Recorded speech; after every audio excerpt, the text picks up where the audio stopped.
bahwa sesuai instruksi Presiden Republik Indonesia nomor 6 tahun 2020 tentang peningkatan disiplin dan penegakan hukum protokol kesehatan dalam pencegahan dan pengendalian coronavirus disease 2019 di halaman 7 sampai 8, angka 5 dan 6 ditetapkan sebagai berikut. 1. Membuat sanksi terhadap pelanggaran penerapan protokol kesehatan.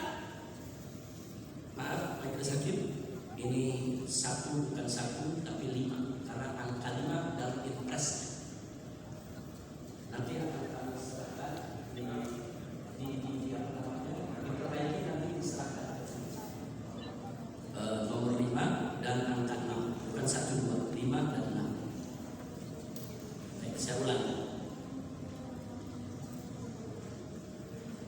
3. Bahwa sesuai instruksi Presiden Republik Indonesia nomor 6 tahun 2020 tentang peningkatan disiplin dan penegakan hukum protokol kesehatan dalam pencegahan dan pengendalian coronavirus disease 2019 di halaman 7 sampai 8 pada angka 5 dan 6 ditetapkan sebagai berikut. 5. Memuat sanksi terhadap pelanggaran penerapan protokol kesehatan dalam pencegahan dan pengendalian coronavirus disease 2019 atau COVID-19 yang dilakukan oleh perorangan, pelaku usaha, pengelola, penyelenggara atau penanggung jawab tempat dan fasilitas umum.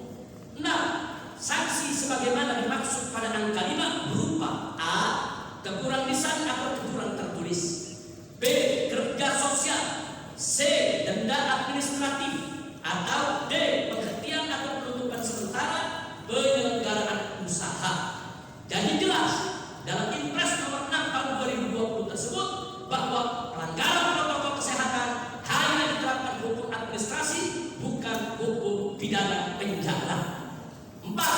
Bahwa tuntutan jaksa penuntut umum dalam kasus tes swab PCR Rumah Sakit Umi adalah bentuk abuse of power, yaitu penyalahgunaan wewenang, penyalahgunaan kekuasaan yang melampaui batas, dan bentuk kriminalisasi pasien dan dokter serta rumah sakit yang harus dihentikan, serta bentuk diskriminasi hukum yang manipulatif sehingga wajib dibatalkan demi hukum.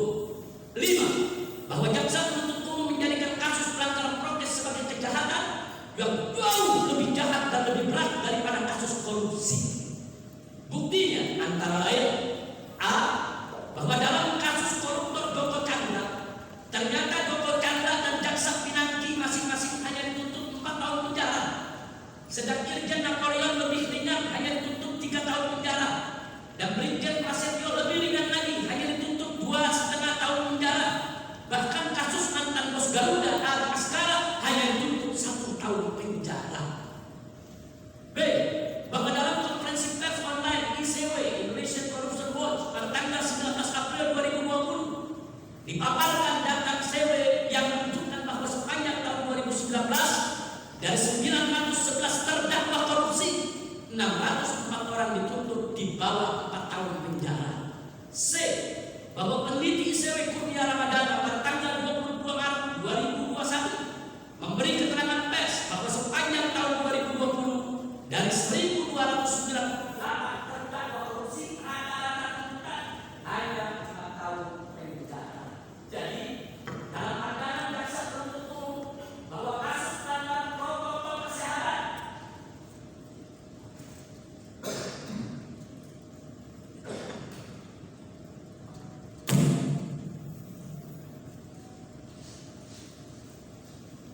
saya lanjutkan, Majelis Hakim yang mulia. Jadi dalam pandangan jaksa penuntut umum bahwa kasus pelanggaran protokol kesehatan bukan sekedar kejahatan biasa, tapi jauh lebih jahat dan lebih berat daripada kasus korupsi yang telah merampok uang rakyat dan membangkrutkan negara, sehingga kasus pelanggaran protokol kesehatan harus dituntut oleh jaksa penuntut umum dengan tuntutan 6 tahun penjara. Selain itu, ternyata juga bagi jaksa penuntut umum bahwa kasus pelanggaran protokol kesehatan bukan hanya kejahatan biasa, tapi kejahatan luar biasa, sehingga jauh lebih jahat dan lebih berat daripada kasus penistaan agama yang pernah dilakukan Ahok sehingga buat gaduh satu negeri, juga jauh lebih jahat dan lebih berat daripada kasus penyiraman air keras terhadap petugas negara dan penyidik KPK Novel Baswedan sehingga salah satu matanya buta permanen. Buktinya Ahok si penista agama hanya dituntut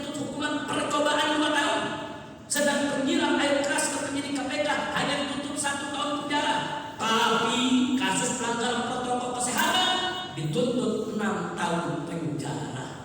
Itulah sebabnya menanggapi tuntutan 6 tahun penjara yang diajukan jaksa penuntut umum terhadap saya, maka Wakil Ketua Dewan Pertimbangan Majelis Ulama Indonesia, Bantim MUI Kiai Haji Muhyiddin Junaidi, pada tanggal 3 Juni 2021 menyatakan di berbagai media massa sebagai berikut. Kami sangat kecewa dengan tuntutan jaksa penuntut umum terhadap Habib Rizik karena itu sangat memberatkan, di luar nalar logika sehat, beraroma politik dan bernuansa dendam serta mengada-ada. Kekecewaan para habaib dan ulama serta umat Islam terhadap tuntutan jaksa penuntut umum sangat wajar karena fakta menunjukkan banyak kasus korupsi yang merugikan negara miliaran hingga triliunan rupiah tapi dituntut ringan, sementara hanya kasus pelanggaran protokol kesehatan dituntut sampai penjara 6 tahun. Itulah sebabnya saya bertambah yakin bahwa semua kasus prokes yang saya hadapi di Pengadilan Negeri Jakarta Timur, mulai dari kasus Petamburan dan kasus Megamendung hingga kasus Rumah Sakit Umi, hanya merupakan bagian dari operasi intelijen hitam berskala besar yang liar dan jahat serta sadis dan kejam.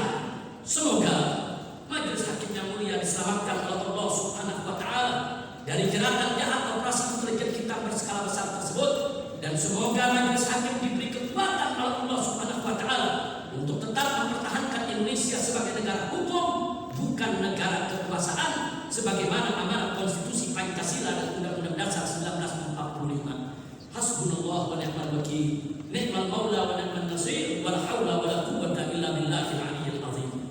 B. Oligarki anti Tuhan.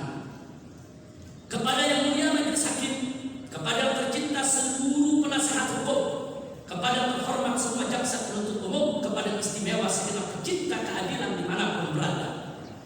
Sebelum saya buktikan dengan memaparkan berbagai indikasi yang menjadi petunjuk bahwa kasus yang saya hadapi lebih tepat disebut sebagai kasus politik ketimbang kasus hukum, maka saya memandang perlu untuk memaparkan rangkaian peristiwa yang saya hadapi sebelum dan saat serta setelah saya dirawat di Rumah Sakit Umi Kota Bogor, agar menjadi jelas benang merah yang menghubungkan semua rangkaian kejadian tersebut dengan kasus yang sedang saya hadapi di pengadilan ini, sehingga menjadi masukan penting bagi mereka yang punya hati jernih dan akal sehat serta nurani keadilan untuk mengambil kesimpulan.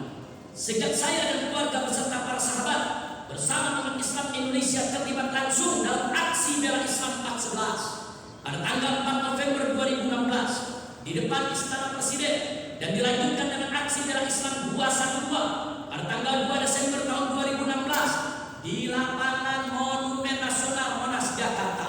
Kemudian dilanjutkan lagi dengan aksi-aksi bela Islam lainnya yang berjilid-jilid, seperti aksi bela Islam 121, 161, 21-2, 313 dan 55 serta lainnya, yang dengan izin Allah Subhanahu wa Ta'ala dan karunia serta anugerahnya, alhamdulillah, bahwa semua aksi bela Islam tersebut telah menjadi media dakwah yang luar biasa. Antara lain, 1. Penyadaran umat tentang betapa pentingnya persaudaraan dan persatuan di dalam melengsarkan dan melonsorkan kesombongan dan keangkuhan kekuasaan oligarki.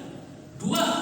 Memompa semangat umat untuk selalu berjuang menegakkan keadilan dan melawan kezaliman tanpa merasa takut terhadap resiko perjuangan. 3. Pemilah antara hak dan batil agar tidak dicampur adukan dengan tetap selalu menjunjung tinggi bahwa ayat suci di atas ayat konstitusi. Majelis Hakim yang mulia, prinsip juang kami selama ini adalah ayat suci di atas ayat konstitusi, karena ayat suci adalah wahyu ilahi yang datang dari Yang Maha Suci, sehingga menjadi harga mati yang wajib dipatuhi dan ditaati tanpa kompromi, serta tidak boleh direvisi apalagi diganti. Sedang ayat konstitusi adalah produk akal insani yang wajib tunduk kepada ayat suci, sehingga manakala berkesesuaian dengan ayat suci maka wajib dipatuhi dan ditaati. Sebaliknya, manakala bertentangan dengan ayat suci maka wajib diperbaiki dan direvisi, bahkan bisa diganti melalui jalur konstitusional. Prinsip juang kami telah sejalan dengan sila pertama Pancasila yang menjunjung tinggi ketuhanan yang Maha Esa, yang bukan lagi sebagai pilar negara akan tetapi jauh lebih tinggi lagi, yaitu sebagai dasar negara. Sebagaimana ditetapkan oleh Undang-Undang Dasar 1945 dalam pembukaan dan pasal 29 ayat 1 yang berbunyi, negara berdasarkan atas ketuhanan yang Maha Esa. Indonesia memang bukan negara agama. Saking yang mulia, Indonesia memang bukan negara agama, akan tetapi Indonesia juga bukan negara iblis, bukan negara setan, bukan negara kafir, bukan negara togut, bukan negara ateis, bukan negara komunis, melainkan Indonesia adalah negara yang berdasarkan ketuhanan yang Maha Esa, yaitu negara yang menjunjung tinggi norma-norma dan nilai-nilai luhur ketuhanan yang Maha Esa yang tertuang dalam ayat-ayat suci yang datang dari Tuhan yang Maha Esa lagi Maha Suci. Oleh karenanya, semua produk hukum dan aturan serta perundang-undangan di Indonesia harus selaras dan sejalan serta sesuai dengan norma-norma dan nilai-nilai luhur ketuhanan yang Maha Esa yang tertuang dalam ayat-ayat suci yang datang dari Tuhan yang Maha Esa lagi Maha Suci.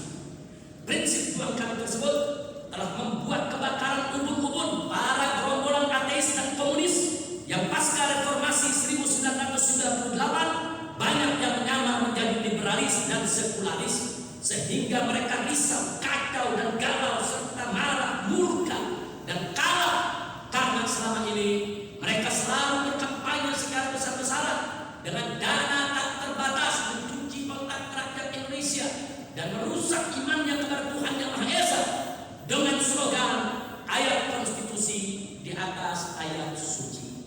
Sebentar lagi saja, saya mohon izin berpulang.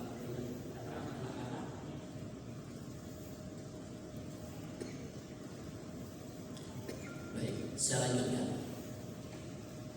mereka semakin kebakaran ubun-ubun manakala saya dan para sahabat seperjuangan sepanjang tahun 2016 dan 2017 secara terus-menerus melalui seminar dan diskusi serta tablik akbar membongkar habis-habisan indikasi kebangkitan Neo PKI, sekaligus menggelar aksi parade tauhid yang diikuti ratusan ribu massa lengkap dari Senayan menuju istana untuk menolak kebangkitan Neo PKI.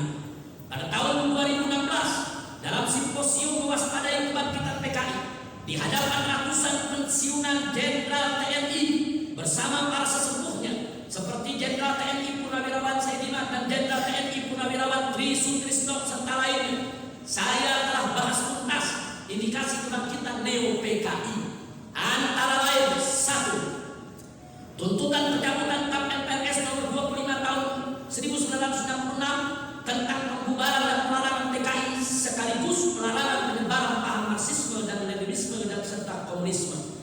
2. Penghapusan sejarah pengkhianatan PKI dari kurikulum pelajaran di semua jenjang pendidikan di Indonesia. 3. Penghentian pemutaran film pengkhianatan G30S PKI dari stasiun TVRI dan televisi swasta. 4. Penghapusan litsus bersih PKI bagi calon pejabat di Indonesia. 5. Putra-putri PKI yang masih mengusung ideologi PKI masuk ke parpol dan menjadi anggota DPR RI dan menjadi pejabat negara. 6. Pembuatan dan penyebaran buku maupun film pembelaan terhadap PKI. 7. Adanya RUU KKR, yaitu rancangan undang-undang Komisi Kebenaran dan Rekonsiliasi yang memposisikan PKI sebagai korban sehingga harus direhabilitasi. 8. Pembelaan Komnas HAM dan LSM liberal terhadap PKI atas nama hak asasi manusia. 9. Bantuan negara Cina komunis kepada Indonesia berikut kompensasinya. 10. Kerjasama sejumlah parpol dengan partai komunis Cina. 11. Pagelaran seminar dan temukangan antar keluarga PKI sekaligus promosi ideologi PKI. 12. Pembentukan ormas dan orsospo serta LSM yang berafiliasi kepada Neo PKI. 13. Pemutarbalikan sejarah PKI melalui buku, film, wawancara, seminar, diskusi, TV dan medsos serta berbagai media cetak maupun elektronik lainnya. 14. Penyebaran lambang palu-arit PKI di kalangan selebritis dan kaula muda secara besar-besaran. 15. Usulan penghapusan kolom agama dari KTP. 16. Sejak reformasi ada upaya semua presiden didorong-dorong untuk minta maaf kepada PKI dengan dalih rekonsiliasi. 17. Adanya jargon revolusi mental yang dulu pernah menjadi jargon PKI. 18. Adanya jargon sama rasa yang juga dulu pernah jadi jargon PKI. 19. Anggota DPR RI dari PD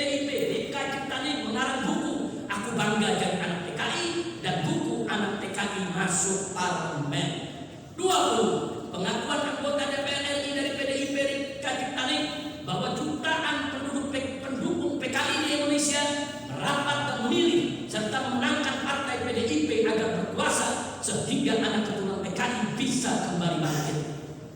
Majelis Hakim yang mulia, kini satu persatu indikasi yang pernah saya sampaikan di tahun 2016 tersebut di atas terbukti antara lain: 1. Adanya rancangan undang-undang HIP yang mengadopsi manifesto politik PKI 1960-an dengan memeras Pancasila menjadi Trisila bahkan Ekasila. Setelah diprotes, ternyata pembahasan RUU tersebut bukan dibatalkan, tapi hanya ditunda untuk menunggu pengesahan di saat umat Islam lengah. 2. Adanya peraturan pemerintah nomor 57 tahun 2021 yang menghapus mata kuliah wajib Pancasila dan bahasa Indonesia. 3. Adanya kamus sejarah Indonesia yang diterbitkan Kemendikbud RI telah dengan sengaja menghilangkan sejumlah tokoh Islam seperti pendiri NU Kiai Haji Hasyim Asy'ari dan pelopor pendirian NKRI yaitu M. Nafir, juga pahlawan Islam lainnya Kiai Haji Mas Mansur, Mr. Safruddin Prawinegara dan sebagainya. Dan sebaliknya, banyak tokoh PKI justru dimasukkan ke dalam kamus sejarah tersebut seperti Darsono Monto Sudirdo ada di halaman 51, D.N. Aidin ada di halaman 58, Heinz Nefrit ada di halaman 87, Semaun ada di halaman 262 dan sebagainya. 4. Adanya sejumlah pendukung ideologi PKI yang diangkat sebagai pejabat seperti Hilmar Farid sebagai Dirjen Kemendikbud RI yang berpendapat bahwa PKI tidak berontak dan hanya korban fitnah Orde Baru serta berencana untuk merevisi film G30 SPKI sesuai pendapatnya tersebut. 5. Ini yang terbaru, adanya tes wawasan kebangsaan di KPK yang pertanyaannya beraroma anti agama. Antara lain, apakah Anda bersedia melepas jilbab demi bangsa dan negara? Yang lainnya lagi, jika Anda diminta memilih, Anda pilih Al-Quran atau Pancasila? Lalu, dengan entengnya di berbagai media massa, Menteri Pendayagunaan Aparatur Negara dan Reformasi Birokrasi Menpan RB Cahyokumolo menyebut bahwa tes wawasan kebangsaan di KPK sama dengan Litsus di zaman Orde Baru. Padahal Litsus di zaman Orde Baru untuk memastikan bahwa pegawai negeri tidak terkontaminasi ideologi PKI yang anti Tuhan dan anti agama, sedang tes wawasan kebangsaan di KPK justru untuk memastikan yaitu ASN pegawai negeri untuk siap meninggalkan ajaran agama dengan dalih demi bangsa dan negara. Apakah tes wawasan kebangsaan di KPK merupakan bentuk balas dendam dari PKI terhadap umat Islam? Majelis Hakim yang mulia, sejak aksi-aksi bela Islam dan aksi-aksi anti PKI sepanjang tahun 2016, saya dan keluarga serta sahabat seperjuangan menjadi target kriminalisasi dan makarisasi bahkan terorisasi, sehingga sepanjang tahun 2017 aneka ragam rekayasa kasus dialamatkan kepada kami. Bahkan kami menjadi target operasi intelijen hitam berskala besar yang bekerja untuk kepentingan oligarki anti Tuhan. Operasi intelijen hitam berskala besar telah menebar aneka ragam teror dan intimidasi terhadap kami, seperti pelemparan bom molotov ke beberapa posko FPI dan penembakan kamar pribadi saya di pesantren Markas Syariat Naegamutung Bogor,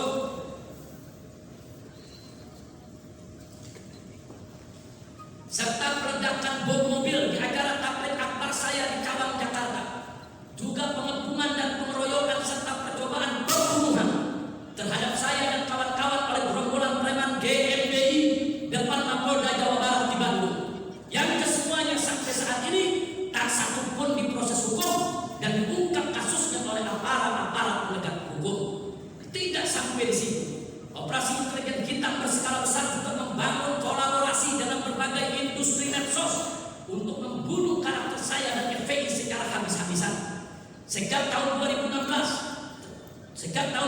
tersebut, identitas saya dan FPI menjadi terlarang tampil di Facebook dan Instagram serta Twitter, baik nama lengkap, inisial, logo, atribut, foto, video, pernyataan atau berita apapun yang terkait saya dan FPI.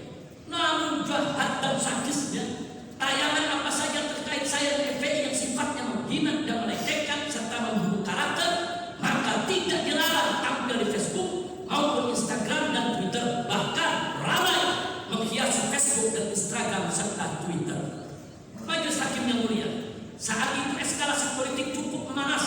Sehingga saya dan para sahabat pernah menawarkan dialog dan rekonsiliasi kepada rezim penguasa untuk meredam konflik. Karena kami bukan beroposisi, melainkan sedang berhizbah, yaitu beramar ma'ruf nahi munkar. Oposisi tidak sama dengan hizbah. Gerakan oposisi adalah gerakan politik yang sering subjektif, tidak objektif dalam menilai kebijakan pemerintah, sehingga segala kebijakan pemerintah yang baik maupun yang tidak baik tetap sering dikritisi. Sedangkan gerakan hizbah, yaitu amar ma'ruf nahi munkar, bukan gerakan politik, melainkan gerakan sosial keagamaan yang harus dan wajib selalu objektif. Artinya, saat kebijakan pemerintah itu baik dan bagus, maka harus diapresiasi dan didukung. Namun saat kebijakan pemerintah itu tidak baik atau kurang tepat, maka wajib untuk dikritisi. Bahkan jika kebijakan tersebut bertentangan dengan agama dan konstitusi, maka wajib diprotes keras, namun tetap harus dalam koridor konstitusi. Akhirnya, sayangnya majelis hakim saat itu rezim penguasa kurang menyambut baik ajakan kami untuk dialog dan rekonsiliasi. Akibatnya para buzzer bayaran dan para pembinanya yang selalu mengadu domba dan memecah belah pejabat dan rakyat, pejabat dan ulama untuk kepentingan oligarki anti Tuhan. Akhirnya eskalasi politik semakin tinggi dan memanas. Bahkan masyarakat baik di tingkat elit maupun tingkat akar rumput mulai terbelah di mana-mana. Sehingga saya dan keluarga memilih jalan untuk sementara waktu hijrah ke kota suci Makkah demi menghindarkan konflik horizontal yang bisa mengantarkan kepada kerusuhan dan pertumpahan darah. Namun ternyata ada operasi intelijen hitam berskala besar yang menjadikan hijrah kami sebagai pengasingan, sehingga kami tidak bisa pulang selama 3,5 tahun. Dan saya beserta keluarga selama dalam pengasingan tersebut kerap mengalami teror dan intimidasi berupa aneka fitnah yang ingin mencelakakan saya sekeluarga agar ditangkap oleh pemerintah Saudi. Ternyata para sahabat seperjuangan saya di Indonesia pun terus diteror dan intimidasi serta dikriminalisasi, bahkan dinegalisasi hingga diterorisasi. Selain itu juga majelis hakim terjadi upaya percobaan pembunuhan terhadap saksi ahli IT alumni ITB, Insinyur Hermansyah, yang dengan setia membela saya dan siap menjadi saksi di pengadilan. Beliau di hadapan istrinya dihadang dan diserang serta ditusuk-tusuk di tengah jalan tol. Belum lagi terjadi sabotase dalam acara reuni 212 pada tahun 2018 dengan meledakan bom pipa di lokasi acara di Monas. Hasbunallah wa ni'mal wakil, ni'mal maula wa ni'mal nasir, wala haula wala quwwata illa billahil aliyyil azim. C. Dialog dan rekonsiliasi. Kepada yang mulia majelis hakim, kepada yang tercinta seluruh penasihat hukum, kepada terhormat semua jaksa penuntut umum, kepada istimewa segenap pencinta keadilan dimanapun berada. Selama di kota suci Makkah, pada setahun pertama sebelum saya dicekal atau diasingkan, saya selalu membuka diri dan mengajak pemerintah Indonesia untuk berdialog, menyelesaikan semua konflik demi menjaga persatuan dan kesatuan NKRI. Perlu diketahui majelis hakim yang mulia, pada awal bulan Syawal 1438 Hijriah, sekitar akhir Mei 2017, saat saya berada di kota Tarim, Yaman, saya telepon Menko Polhukam RI, Jenderal TNI Purnawirawan Wiranto, dan beliau mengajak saya dan kawan-kawan untuk membangun kesepakatan agar tetap membuka dialog dan rekonsiliasi. Kami sambut baik himbauan beliau tersebut karena sejak semula justru itu yang kami harapkan.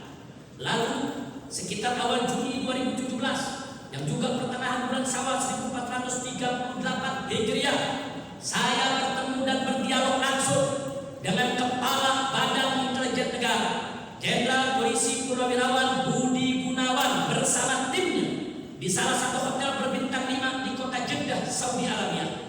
Hasil pertemuan tersebut sangat bagus. Kita buat kesepakatan tertulis, hitam di atas putih, yang ditandatangani oleh saya dan Komandan Operasional BIN Majen TNI Agus Suharto di hadapan Kepala BIN dan timnya, yang kemudian surat tersebut dibawa ke Jakarta dan dipersaksikan serta ditandatangani juga oleh Ketua Umum MUI Pusat saat itu, yaitu Kiai Haji Ma'ruf Amin, yang kini menjadi Wakil Presiden Republik Indonesia. Di antara isi kesepakatan tersebut adalah stop semua kasus hukum saya dan kawan-kawan, sehingga tidak ada lagi fitnah kriminalisasi. Dan kami sepakat akan mengedepankan dialog daripada pengarahan massa, serta siap mendukung semua kebijakan pemerintahan Jokowi selama tidak bertentangan dengan ajaran agama Islam dan tidak bertentangan dengan konstitusi negara Indonesia. Dan saya juga 2 kali bertemu dan berdialog dengan Kapolri Jenderal Polisi Purnawirawan Muhammad Tito Karnavian pada tahun 2018 dan 2019 di salah satu hotel berbintang 5 di dekat Masjidil Haram, Kota Suci Makkah. Dalam 2 kali pertemuan tersebut, saya menekankan kepada beliau bahwa saya siap tidak terlibat sama sekali dengan urusan politik praktis terkait Pilpres 2019 dengan 3 syarat. Saya mengajukan 3 syarat ketika itu majelis hakim yang mulia kepada Kapolri, pada Pak Tito Karnavian. 1, stop penodaan agama. Artinya siapapun yang menista atau menodai agama apapun harus diproses hukum sesuai amanat undang-undang anti penodaan agama yang tertuang dalam Perpres nomor 1 tahun 1965 dan KUHP pasal 156A. Sebagaimana Ahok si penista Al-Quran diproses, maka selain Ahok seperti Abu Janda, Adi Armando, Dedi Siregar, dan semua gerombolan mereka yang sering menodai agama dan menista ulama juga harus diproses hukum sesuai dengan prinsip equality before the law sebagaimana diamanatkan Undang-Undang Dasar 1945. Syarat yang kedua yang kami minta kepada pemerintah penguasa saat itu adalah stop kebangkitan PKI. Artinya sesuai amanat MPRS RI nomor 25 tahun 1966 tentang pembubaran dan pelarangan PKI sekaligus pelarangan penggunaan atribut PKI dan pelarangan penyebaran paham komunisme dan marxisme dan leninisme yang sanksi hukum pidananya sudah tertuang dalam Undang-Undang nomor 27 tahun 1999 tentang perubahan KUHP yang berkaitan dengan kejahatan terhadap keamanan negara, yaitu KUHP pasal 107 huruf A, C, D, dan E yang kesemuanya khusus terkait kejahatan penyebaran paham komunisme dan marxisme serta leninisme. Yang ketiga, syarat yang saya ajukan adalah stop penjualan aset negara ke asing maupun asing. Artinya semua aset dan kekayaan negara sebesar-besarnya harus digunakan untuk kesejahteraan rakyat dan bangsa Indonesia. Lalu khusus pribumi Indonesia perlu diberi kesempatan bersaing yang sehat dengan asing maupun asing agar bisa menjadi tuan negeri sendiri dengan tanpa bermaksud diskriminasi. Namun sayang sejuta sayang, dialog dan kesepakatan yang sudah sangat bagus, indah dengan Menko Polhukam RI dan Kepala BIN serta Kapolri saat itu akhirnya semua kandas akibat adanya operasi intelijen hitam berskala besar yang berhasil mempengaruhi pemerintah Saudi sehingga saya dicekal dan diasingkan dan tidak bisa pulang ke Indonesia. Majelis hakim yang mulia, saya tidak tahu. Sekali lagi saya tidak tahu apakah Menko Polhukam RI Wiranto dan Kepala BIN Budi Gunawan serta Kapolri Tito Karnavian yang mengkhianati dialog dan kesepakatan tersebut serta mereka terlibat dalam operasi intelijen hitam berskala besar tersebut, atau memang di sana ada pihak lain yang memiliki kekuatan besar yang melakukan operasi rahasia untuk melayani oligarki anti Tuhan yang bersembunyi di balik instrumen kekuasaan. Wallahu a'lam. Namun yang jelas, siapapun yang bermain dan menggelar operasi liar semacam ini sangat berbahaya, sekaligus sangat menaikkan persatuan dan kesatuan NKRI sehingga wajib dihentikan. Karenanya, Majelis Hakim yang mulia, demi keutuhan NKRI yang berdasarkan Pancasila dan Undang-Undang Dasar 1945, pemerintah Indonesia wajib merangkul para ulama, bukan memukul, dan wajib memeluk para tokoh, bukan menggebuk, serta wajib menyayang para aktivis, bukan menendang, sehingga semua kekuatan bangsa disatukan untuk menghentikan operasi liar dan segelintir manusia jahat yang menjilat para oligarki anti Tuhan. Saya dan keluarga dibantu para sahabat setia yang ada di Kota Suci Makkah terus berusaha keluar dari pengasingan yang dibungkus dengan nama pencekalan. Akhirnya alhamdulillah setelah jatuh bangun penuh suka duka Dengan izin dan pertolongan Allah Subhanahu wa taala, saya dan keluarga bisa kembali ke tanah air walaupun hingga detik-detik terakhir di Bandara Jeddah saat keberangkatan saya dari Saudi masih saja ada upaya untuk menggagalkan kepulangan saya sekeluarga. Setibanya saya dan keluarga di tanah air, serangan buzzer bayaran yang dikendalikan oleh operasi intelijen hitam berskala besar tidak berhenti mendorong supaya polisi menangkap saya. Bahkan pasca acara Maulid Nabi Muhammad SAW di Petamburan yang diselenggarakan tanggal 14 November 2020, serangan tersebut semakin gencar dan masif dengan memanfaatkan isu pelanggaran prokes yang terjadi dalam acara Maulid tersebut, walaupun sudah membayar denda administrasi sebesar 50 juta rupiah. Dan tanggal 17 November 2020, saat saya menerima clearance kesehatan dari pihak Bandara Cengkareng yang terlambat diserahkan ke saya, maka saya baru mulai melaksanakan isolasi mandiri di rumah Petamburan. Namun isolasi mandiri saya di rumah Petamburan sangat terganggu dengan sejumlah hal, antara lain: 1. Tanggal 19 November 2020, jalan raya Petamburan wilayah tempat tinggal saya didatangi oleh pasukan khusus TNI, yaitu Komando Operasi Khusus TNI, yang terdiri dari 3 pasukan elit TNI, yaitu Kopassus Angkatan Darat, Marinir Angkatan Laut, dan Pashas Angkatan Udara. Mereka lewat sambil berhenti sebentar dan menyalakan sirine di mulut gang markas pusat FPI sehingga masyarakat resah. Sebenarnya pasukan elit Kopassus ini hanya boleh bergerak dengan perintah presiden. Namun saya tidak yakin kalau yang menggerakkannya saat itu adalah presiden. Tapi saya lebih yakin bahwa yang menggerakkannya adalah operasi intelijen hitam berskala besar yang telah menyusup ke semua lini pemerintahan maupun swasta untuk kepentingan oligarki anti Tuhan. 2. Tanggal 20 November 2020, Pangdam Jaya Majen TNI Dudung Abdurrahman saat apel Kodam Jaya di Monas tanpa sebab yang jelas mengancam dan menantang perang FPI, lalu menurunkan pasukan perang lengkap dengan kendaraan tempur, panser dan lainnya hanya untuk menurunkan baliho ucapan selamat datang HRS di Petamburan dan tempat lainnya di Jakarta dan sekitarnya. Padahal FPI bukan milisi bersenjata, melainkan ormas sosial keagamaan yang banyak bergerak di bidang dakwah dan kemanusiaan. Bahkan di berbagai daerah, FPI sering turun bareng bersama TNI dan Polri dalam menanggulangi bencana alam. Karenanya, saya juga tidak yakin operasi penurunan baliho tersebut murni kemauan Pangdam Jaya.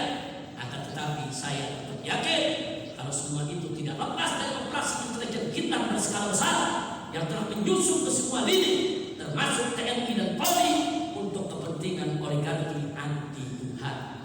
Kini sang Pangdam yang sukses dalam operasi penurunan baliho diangkat menjadi Pangkostrat. Saya berharap semoga dengan jabatan barunya berani mengerahkan pasukan ke pertempuran, bukan ke Petamburan, khususnya ke Papua, untuk melawan para teroris separatis yang sedang merongrong NKRI dan membunuhi aparat serta warga sipil. Itulah sebabnya saya dan keluarga memilih untuk pindah isolasi mandiri dari rumah Petamburan ke rumah di Sentul Bogor agar lebih tenang dari gangguan operasi intelijen hitam berskala besar. Hasbunallah wa ni'mal wakil, ni'mal maula wa ni'mal nasir, wa la haula wa la quwwata illa billahil aliyyil azim. Bab ketiga, dari rumah sakit ke ruang sidang.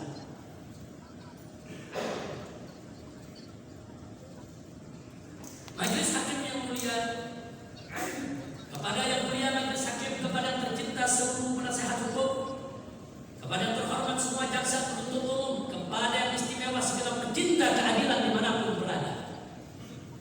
Pada hari Selasa tanggal 24 November 2020 tengah malam, saya dan istri secara resmi menjalani perawatan di Rumah Sakit Umi Bogor, Umi Kota Bogor, dan sengaja perawatan tersebut kami rahasiakan agar tidak ada yang mesum sehingga tidak mengganggu perawatan, sekaligus supaya tidak menimbulkan kehebohan di tengah masyarakat. Namun pada hari Rabu tanggal 25 November 2020, lagi-lagi operasi intelijen hitam berskala besar membongkar perawatan saya di rumah sakit Umi tersebut, dan para buzzer pun menebar berbagai hoax dengan menyebut saya kritis dan sekarang bahkan mati akibat COVID. Pada hari Kamis tanggal 26 November 2020 pagi,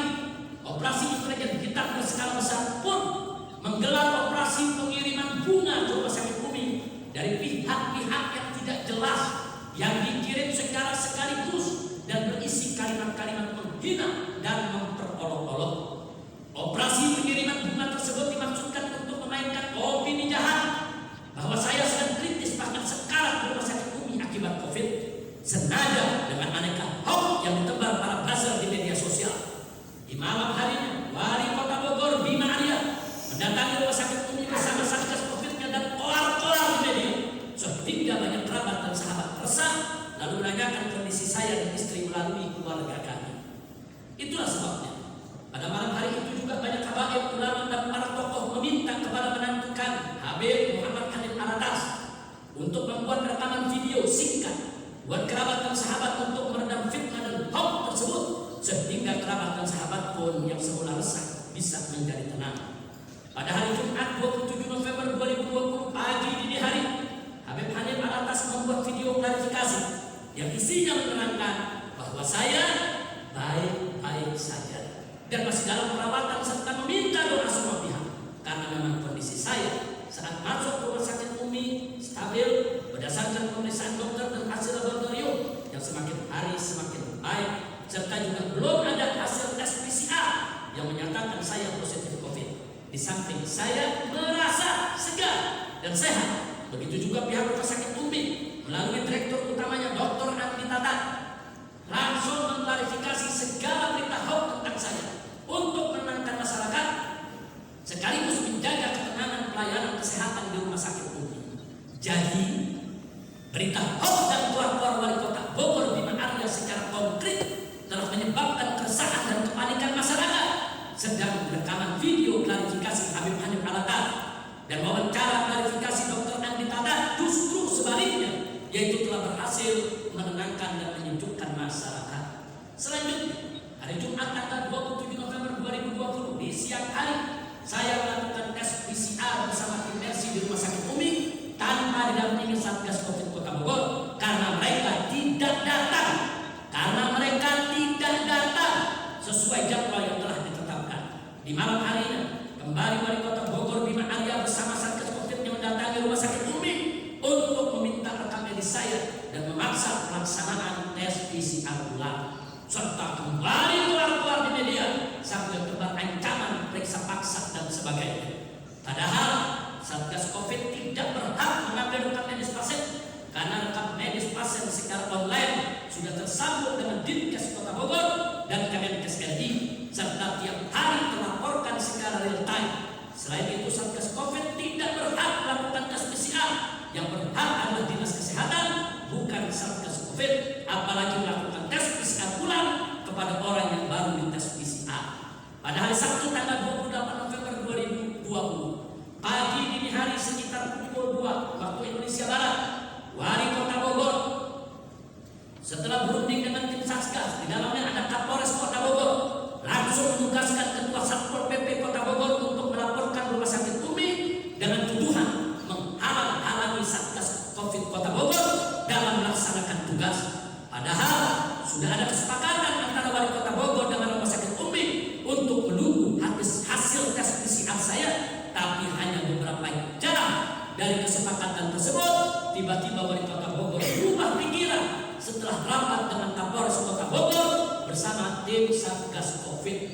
Majelis Hakim yang mulia, perubahan drastis sikap Wali Kota Bogor Bima Arya yang begitu cepat dari Kamis tanggal 26 November 2020 di malam hari, Bima Arya datang ke rumah sakit Umi, dan Jumat tanggal 27 November 2020 juga di malam hari, Bima Arya buat kesepakatan dengan rumah sakit Umi untuk menunggu hasil tes PCR saya.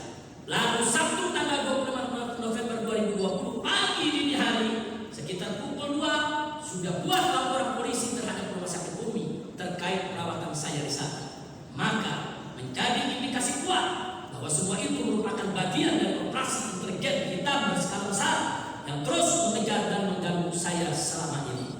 Majelis Hakim yang mulia, akhirnya malam hari itu juga, yaitu Sabtu 28 November 2020 tersebut, saya memohon izin ke rumah sakit Umi untuk pulang dan melanjutkan perawatan di rumah dengan pertimbangan: satu, bahwa berdasarkan hasil tes laboratorium kondisi saya semakin hari semakin baik dari sejak masuk rumah sakit Umi. Dua, bahwa saya punya tim medis pribadi dari tim Mercy yang sangat berpengalaman akan melanjutkan pendampingan dan pemeriksaan kesehatan dalam isolasi mandiri di rumah. 3. Bahwa teror dan intimidasi dari Wali Kota Bogor Bima Arya yang terus-menerus sangat mengganggu perawatan saya sekaligus merusak ketenangan rumah sakit Umi. 4. Bahwa operasi berita hoax dari buzzer dan operasi pengiriman bunga dari pihak yang tidak jelas di rumah sakit Umi juga sangat mengganggu. 5. Bahwa Wali Kota Bogor melaporkan rumah sakit Umi ke polisi sehingga saya semakin tidak enak hati terhadap rumah sakit Umi yang sudah banyak membantu saya dalam perawatan. Sebelum saya keluar dari rumah sakit Umi ada 2 hal yang saya lakukan. 1. Membuat surat pernyataan melarang mempublikasikan hasil tes laboratorium maupun hasil tes swab dan PCR tanpa izin saya, kecuali laporan sebagaimana mestinya seperti pengiriman sampel ke laboratorium atau laporan real time ke Dinkes Kota Bogor maupun Kemenkes RI. 2. Membuat rekaman testimoni untuk rumah sakit Umi sebagai tanda terima kasih saya atas kerja keras para tenaga medis rumah sakit Umi dalam perawatan saya sehingga saya merasa sehat walafiat segala duka. Hasil resmi tes PCR baru saya terima dari Dr. Hadiki melalui Habib Hanif Alatas pada tanggal 30 November 2020. Sesuai keterangan saya dan keterangan saksi fakta Dr. Hadiki serta keterangan saksi mahkota Habib Hanif Alatas di depan persidangan, karena tes PCR dilaksanakan hari Jumat 27 November 2020 sementara hari Sabtu dan Ahad yaitu 28 dan 29 November 2020 merupakan hari libur sehingga laporan hasil PCR baru bisa disampaikan kepada saya pada hari Senin tanggal 30 November 2020. Hasil tes PCR tersebut menyatakan bahwa saya positif COVID sehingga atas arahan tim Mercy maka saya wajib melanjutkan isolasi mandiri di bawah pengawasan tim Mercy hingga sembuh. Saya juga dapat penjelasan bahwa kondisi COVID saya sudah ke arah membaik atau tidak lagi berbahaya sehingga jika saya tetap konsisten ikut arahan tim medis maka akan lebih cepat sembuh. Dan kenyataannya alhamdulillah memang seperti itu. Setelah saya ikuti semua arahan tim Mercy dengan izin Allah Subhanahu wa taala, saya sembuh total dalam waktu relatif singkat. Alhamdulillahirabbil alamin. Majelis hakim yang mulia, oleh karena saya masih dalam masa isolasi mandiri, pada hari Selasa tanggal 1 Desember 2020 saya tidak bisa memenuhi panggilan pertama Polda Metro Jaya untuk pemeriksaan saya sebagai saksi dalam kasus kerumunan Petamburan. Entah kenapa, pada hari Kamis tanggal 3 Desember 2020, Kapolri Jenderal Polisi Idam Aziz umbar ancaman keras terhadap saya dan FPI. Lalu esoknya pada Jumat tanggal 4 Desember 2020, Kapolda Metro Jaya Irjen Polisi Fadil Imran juga ancam sikap saya dan FPI.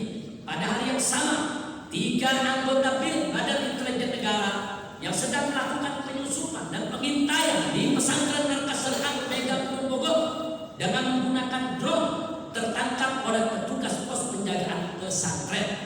Dan setelah diperiksa secara baik-baik, kemudian diketahui melalui kartu identitasnya bahwa mereka bertiga adalah anggota BIN Badan Intelijen Negara, maka mereka semua dilepas dan dibebaskan secara terhormat karena mereka adalah petugas negara.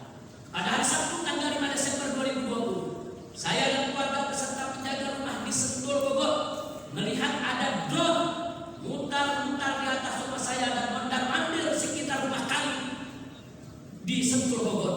Dan ada laporan dari penjaga rumah bahwa di depan rumah Mutiara Sentul pun ada beberapa mobil asing yang mencurigakan selalu standby selama 24 jam untuk memperhatikan siapa saja yang keluar masuk dari komplek perumahan.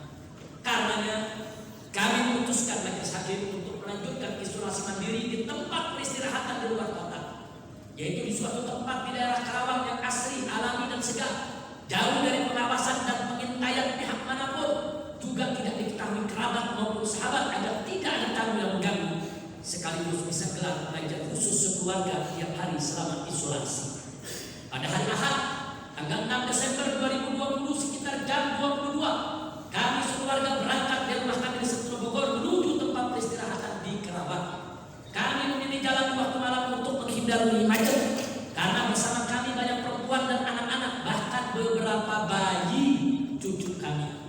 Ternyata beberapa mobil asing mencurigakan yang selama ini standby depan komplek perumahan mulai mengikuti dan menguntit rombongan kami.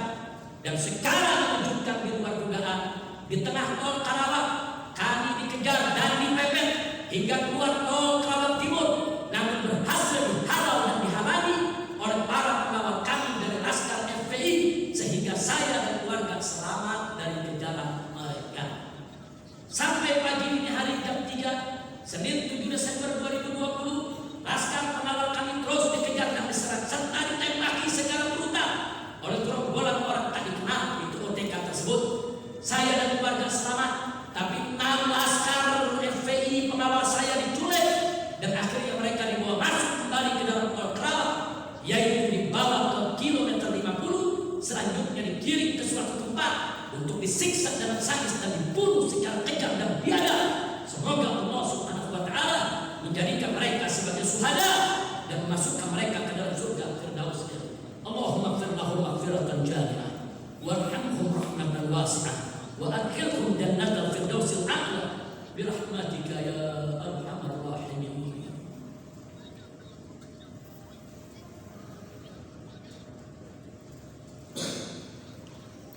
Majelis hakim yang mulia, kami pun berdoa semoga Allah Subhanahu wa Ta'ala menghancurkan sehancur-hancurnya para pelaku pembantaian 6 syuhada FPI dan yang memerintahkannya serta para aktor intelektualnya juga yang merestuinya dan semua yang terlibat dalam pembantaian sadis dan brutal tersebut secara langsung maupun tidak langsung. Allahumma dabbirhum tadbira waqtulhum balada wa la tughadir minhum ahada ya qawi ya matin ya muntaqim ya rabbal alamin.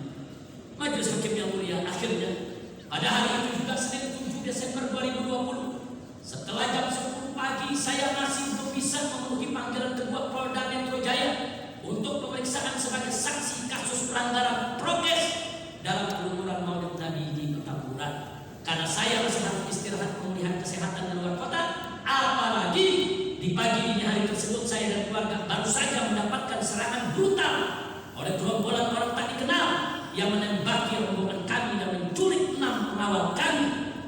Akhirnya penyidik di Polda Metro Jaya menerima unsur kami dan memberi waktu hingga hari Senin tanggal 14 Desember 2020 untuk pemeriksaan sebagai saksi. Masih di hari yang sama Senin 7 Desember 2020 sekitar jam 12 siang, secara menunjukkan Kapolda Metro Jaya Irjen Fadil Imran dan Pangdam Jaya Majen TNI Dudung Abdurrahman secara menunjukkan gelar siaran pers yang mengakui bahwa yang mengintai dan menguntit saya sekeluarga dari Sentul hingga tol Karawang adalah anggota Polda Metro Jaya, dan mengakui juga bahwa mereka yang membunuh 6 Laskar FPI pengawal saya yang mengawal saya dan keluarga. Bagi saya sekeluarga, pengakuan Kapolda Metro Jaya yang didampingi Pangdam Jaya tersebut merupakan pertolongan Allah Subhanahu wa Ta'ala yang luar biasa. Karena tanpa pengakuan mereka tersebut, maka saya dan keluarga tidak akan pernah tahu siapa para bajingan mengintai dan menguntit serta mengganggu kami di dalam tol Karawang malam itu. Dan tanpa pengakuan mereka, kami juga tidak akan pernah tahu siapa para bajingan biadab yang menculik dan menyiksa serta membantai 6 laskar pengawal kami secara sadis dan biadab. Alhamdulillahilladzi kasyafa sirral a'da hatta na'lama man qatala syuhada. Allahumma mazzid a'da kullal mazzad mazzadtahu a'da'aka intisaran li anbiya'ik wa rusulik wa awliya'ik bihaqqi sayyidil mursalin ya rabbal alamin.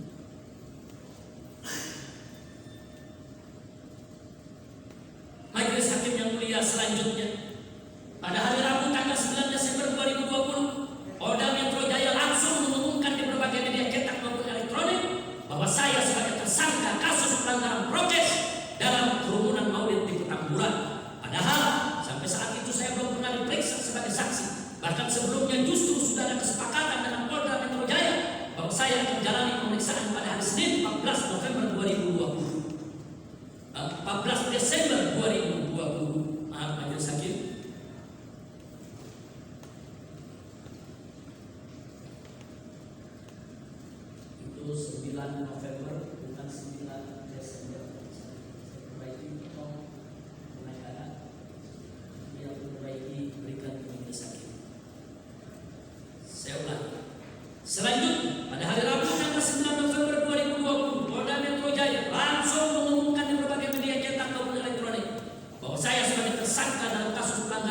prokes dalam kerumunan Maulid Nabi Muhammad SAW di Petamburan. Padahal sampai saat itu saya belum pernah diperiksa sebagai saksi. Bahkan sebelumnya justru sudah ada kesepakatan dengan Polda Metro Jaya bahwa saya akan menjalani pemeriksaan pada hari Senin 14 Desember 2020. Jadi yang 14 betul Desember, 9 Desember dan 14 Desember. Bukan November, Desember. November waktu perawatan. Ini sudah selesai perawatan. Baik, bagi hakim yang mulia, selanjutnya hari Kamis tanggal 10 Desember 2020 Polda Metro Jaya menaikkan akan jemput paksa saya. Dan hari Jumat 11 Desember 2020 saya mengirim nasihat hukum ke penyidik Polda Metro Jaya untuk menanyakan kejelasan berita. Akhirnya hari Sabtu tanggal 12 Desember saya secara sukarela didampingi pengacara mendatangi Polda Metro Jaya untuk menjalankan pemeriksaan, tapi saya langsung ditangkap dan ditahan hingga saat ini. Selama saya ditahan di rutan Polda Metro Jaya, saya pun langsung dijadikan lagi sebagai tersangka dalam kasus kerumunan Megamendung dan kasus tes swab PCR Rumah Sakit Umi Kota Bogor, sehingga saya dihadiri di Pengadilan Negeri Jakarta Timur sebagai terdakwa dalam 3 kasus pelanggaran prokes, yaitu kerumunan Petamburan, kerumunan Megamendung, serta tes swab PCR Rumah Sakit Umi Kota Bogor. Dalam kasus prokes Petamburan dan prokes Megamendung oleh Majelis Hakim di Pengadilan Negeri Jakarta Timur, saya dinyatakan bersalah melanggar pasal 93 ayat 1 Undang-Undang Nomor 6 Tahun 2018 tentang kekarantinaan kesehatan. Tapi dengan vonis berbeda untuk masing-masing kasus, walaupun dengan undang-undang dan pasal serta ayat yang sama. Kasus prokes Megamendung divonis denda 20 juta tanpa hukuman penjara, sedang kasus prokes Petamburan yang sudah bayar denda 50 juta justru dihukum penjara 8 bulan dengan potong masa tahanan. Kini saya tinggal menunggu vonis kasus tes swab PCR Rumah Sakit Umi Bogor. Tidak sampai di sini. Kemudian serangan terhadap saya dan keluarga serta para sahabat seperjuangan berikut Ormas FPI masih berlanjut. Pada tanggal 30 Desember 2020 Ormas FPI dibubarkan dan dilarang. Lalu rekening saya dan keluarga serta para pengurus FPI dibekukan. Kemudian pesantren yang saya dirikan diancam mau ditutup. Selanjutnya pengurus FPI ditangkapi. Ada yang dikriminalisasi dan ada juga yang diterorisasi. Sementara kasus pembantaian 6 syuhada FPI di kilometer 50 ditutup-tutupi, bahkan ada upaya untuk dipeti SK. Para pelakunya tidak ditangkap, bahkan tidak diumumkan namanya sampai sekarang. Sedang Komnas HAM melakukan transaksi nyawa dengan para pembantai dan pelindungnya, sementara DPR RI bungkam 1000 bahasa.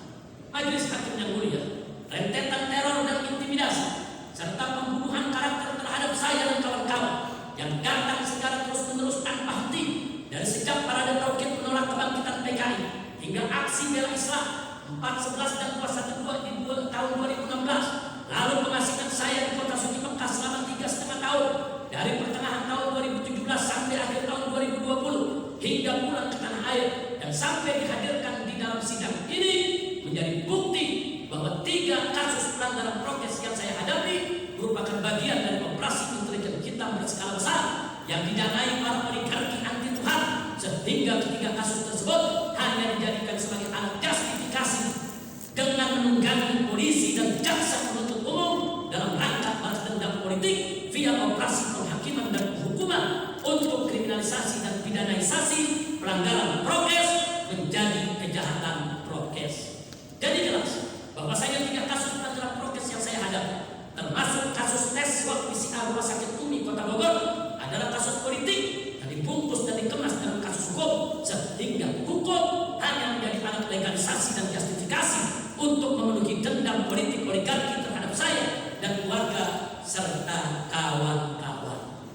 Majelis Hakim yang mulia, jika 3 kasus pelanggaran prokes tersebut adalah murni, jika 3 kasus pelanggaran prokes tersebut adalah murni hanya masalah pelanggaran prokes, maka kenapa ada ribuan pelanggaran protokol kesehatan di tanah air sejak awal pandemi hingga kini, bahkan banyak dilakukan oleh tokoh nasional mulai dari artis hingga pejabat, tidak terkecuali menteri dan presiden. Akan tetapi waktu kita selama ini hanya habis dikuras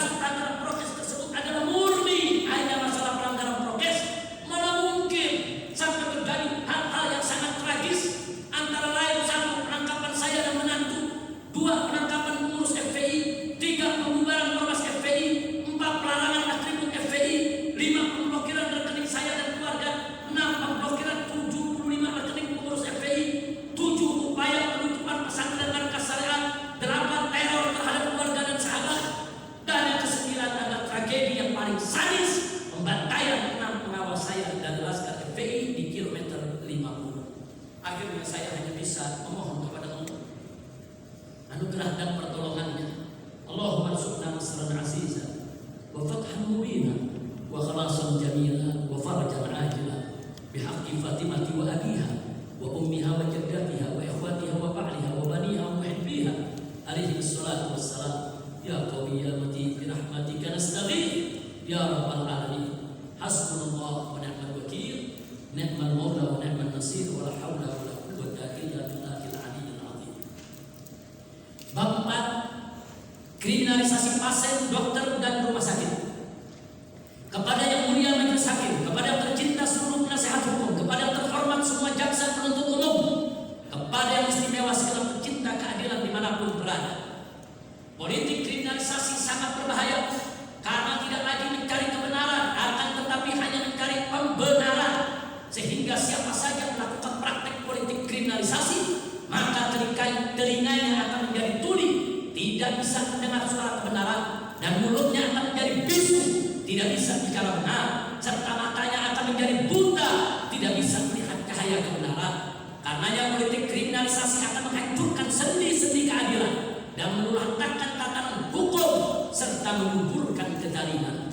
Allah Subhanahu wa taala berfirman dalam Al-Qur'an tentang orang-orang yang tuli, bisu dan buta dari kebenaran. Allah Subhanahu wa taala dalam surat Al-Baqarah ayat 18, summun bukmun umyun fahum la yarji'un. Mereka tuli, bisu dan buta, maka tidaklah mereka akan kembali di jalan yang benar. 2. Firman Allah dalam surat Al-Baqarah ayat 271, faqala ta'ala summun bukmun umyun fahum la yarji'un.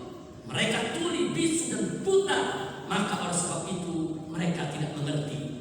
Politik kriminalisasi membuat pelakunya kehilangan hati jernih dan akal sehat serta nurani keadilan, sehingga ia akan jatuh ke martabat yang sangat hina. Allah Subhanahu wa taala telah menegaskan dalam Al-Qur'an bahwa manusia yang tidak menggunakan hati jernih dan akal sehat untuk mengenal kebenaran, serta tidak menggunakan mata untuk melihat cahaya kebenaran, dan tidak menggunakan telinga untuk mendengar suara kebenaran, maka derajat mereka lebih rendah dari binatang ternak, sebagaimana firman Allah Subhanahu wa taala dalam surat Al-A'raf ayat 179. Faqala ta'ala lahum qulubun la yafqahuna biha wa lahum a'yunun la yubsiruna biha wa lahum adhan la yasma'una biha ulaika kal an'am bal hum adall ulaika humul ghafilun. Mereka mempunyai hati tetapi tidak dipergunakannya untuk memahami ayat-ayat Allah, untuk memahami kebenaran, dan mereka mempunyai mata tetapi tidak dipergunakannya untuk melihat tanda-tanda kekuasaan Allah, dan mereka mempunyai telinga tetapi tidak dipergunakannya untuk mendengar ayat-ayat Allah. Mereka itu bagai binatang ternak, bahkan mereka lebih sesat lagi. Mereka itulah orang-orang yang lalai. Politik kriminalisasi memang sering sulit dibuktikan secara konkret atau nyata, karena selalu tampil atas nama hukum dan undang-undang. Bahkan terkadang ada pelaku yang sadar sedang melakukan kriminalisasi, tapi tetap dilakukan dengan dalih melaksanakan tugas. Dan ada juga pelakunya yang memang tidak sadar sama sekali sedang melakukan kriminalisasi, karena tanpa terasa ia dijadikan operator saja oleh aktor intelektual yang sebenarnya. Namun demikian, sejumlah indikasinya bisa menjadi bukti petunjuk adanya kriminalisasi. Sekurangnya ada 3 indikator kriminalisasi, yaitu pertama, adanya praktek pidanaisasi. Kedua, adanya diskriminasi hukum. Ketiga, adanya manipulasi fakta. 1. Praktek pidanaisasi. Mempidanakan suatu perbuatan yang bukan pidana adalah bentuk pidanaisasi. Sama halnya dengan mengkriminalkan suatu perbuatan yang bukan kriminal adalah bentuk kriminalisasi. Baik pidanaisasi maupun kriminalisasi adalah bentuk praktek kejahatan hukum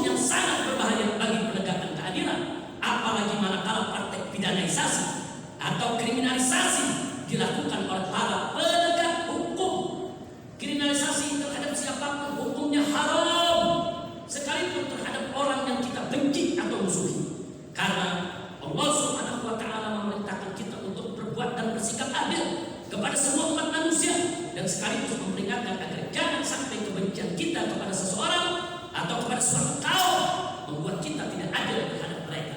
Sebagaimana Allah Subhanahu wa taala berfirman dalam surat Al-Maidah ayat 8, faqala ta'ala ya ayyuhalladzina amanu kunu qawwamina lillahi syuhada'a bil qist wa la yajrimannakum shana'anu qaumin 'ala alla ta'dilu i'dilu wa aqrabu lit-taqwa wattaqullah.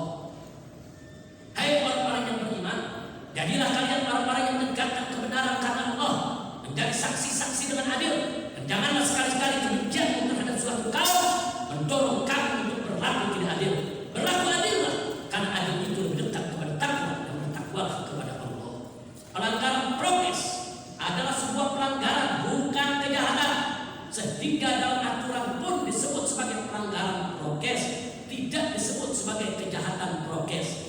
Penggunaan istilah ini pun diakui oleh para pakar hukum pidana maupun hukum tata negara, baik di tingkat nasional maupun internasional. Karenanya, pelanggaran prokes sebagai sebuah pelanggaran, bukan kejahatan, cukup diberikan sanksi administrasi, bukan sanksi pidana.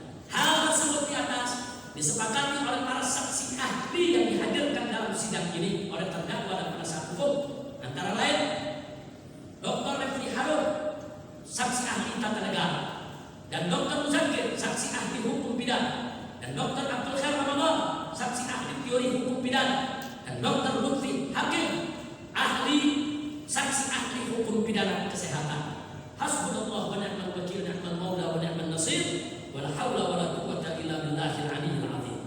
2. Diskriminasi hukum. Politik diskriminasi adalah suatu kezaliman yang sangat jauh dari nilai-nilai keadilan, karena hanya berisi diskriminasi hukum sehingga bertentangan dengan ajaran Islam yang